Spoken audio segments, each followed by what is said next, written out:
Insurance में important ये होता है जब आप क्लेम सेटल के लिए जा रहे हैं, भले किसी भी तरह का हो, तो आपको किन बातों का ध्यान रखना है। पहला तो ये होता है कि ट्रांसपोर्टर आपको सपोर्ट कर रहा है नहीं कर रहा है। ट्रांसपोर्टर की हिस्ट्री बहुत मैटर करती है। आमतौर पे कई जगह देखा जाता है कि ट्रांसपोर्टर हमें सपोर्ट नहीं करता। लेट्स से मान लीजिए सर्वेयर है, सर्वेयर ये जानना चाहता है कि गाड़ी चोरी हो गई तो गाड़ी चोरी कहाँ हो गई, कैसे हो गई, क्या कारण है, इसको वेरीफाई करने के लिए ड्राइवर से बात करता है, ट्रांसपोर्टर से।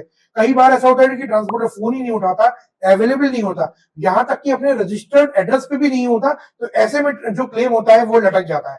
दूसरा एक होता है कि जो मैंने कहा कि ड्राइवर का स्टेटमेंट वो बहुत इंपॉर्टेंट रखता है और बहुत मायने रखता है। चौथा हमारा होता है कि जनरल डायरी में एंट्री, अगर एक्सीडेंट हुआ है, या एफआईआर की कॉपी। हमारे हिंदुस्तान में सीधी सी बात है, अगर क्लेम रजिस्टर हो जाएगा लेकिन क्लेम आगे फॉरवर्ड नहीं होगा, ना करने का कोई फायदा है अगर चोरी में एफआईआर नहीं की जा रही है। चौथा जो होता है व्हीकल के पेपर, अगर व्हीकल के पेपर सही नहीं है, जैसा कि मान लीजिए इंश्योरेंस तो भी नहीं था, फिटनेस भी नहीं थी, आरसी भी थी वो एक्सपायर्ड थी या पुराना था, तो इस चीज का भी बहुत ध्यान रखना चाहिए। पांचवा जो है पॉलिसी आपकी कैसी है, जो आपकी कॉमोडिटी है, पॉलिसी उसको सही करती है, इंश्योर करती है कि नहीं करती।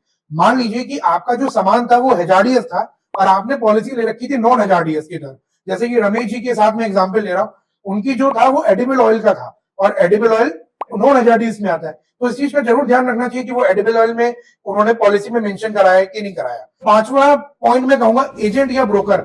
आप जिस एजेंट या ब्रोकर से ले रहे हैं वो उसकी हिस्ट्री बहुत मायने रखती है कि उसको नॉलेज है या नहीं, उसको पता है कि नहीं पता है कि क्लेम कैसे सेटल कराया जाता है, उसको पता है कि नहीं पता है कि उसने जो पॉलिसी दी है वो आपके लायक बिल्कुल दुरुस्त है या ठीक है या नहीं है, जो कॉमोडिटी आप बिजनेस कर रहे हो वो उसके हिसाब से मैच करती है या नहीं कर रही है। इस चीज का आपको जरूर ध्यान देना है।